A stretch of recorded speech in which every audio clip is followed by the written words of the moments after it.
the Lord. And here's what he says. And if it seem evil unto you to serve the Lord, choose you this day whom you will serve. If you want to serve the devil, serve him.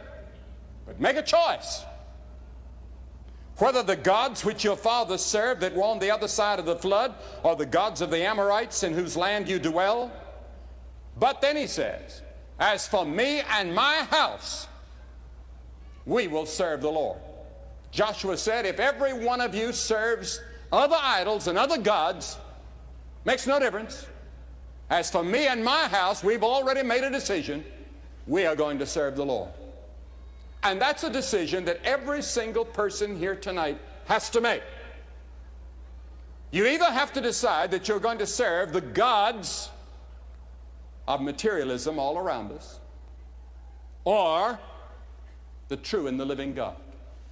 And Joshua was warning the people to choose God, to follow him instead of these other gods. And so we have to make a choice.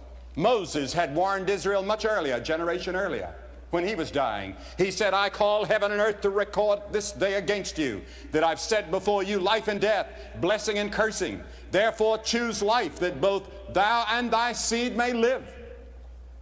Moses had said the same thing that Joshua is saying, separated by many years, and every generation has to hear it over and over and over again. And that's why the gospel never grows old. It applies to every generation alike.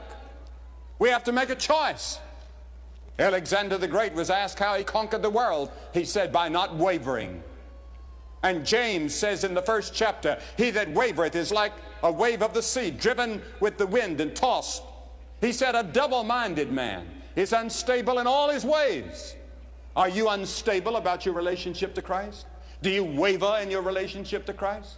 Or are you totally committed to Christ as Savior and Lord? Or do you waver about it?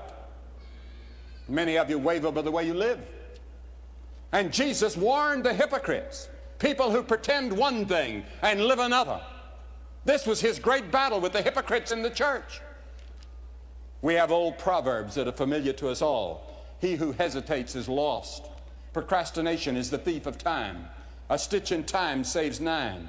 A bird in the hand is worth 2 in the bush. Don't waver. Make a decision. Do it now. That's what Joshua was saying. And Joshua, the great military hero that had led them from victory to victory, reminded them of all the victories that God had given. And he said, serve God and live. Serve these other gods and you'll die and come under the judgment of God. And the message has not changed.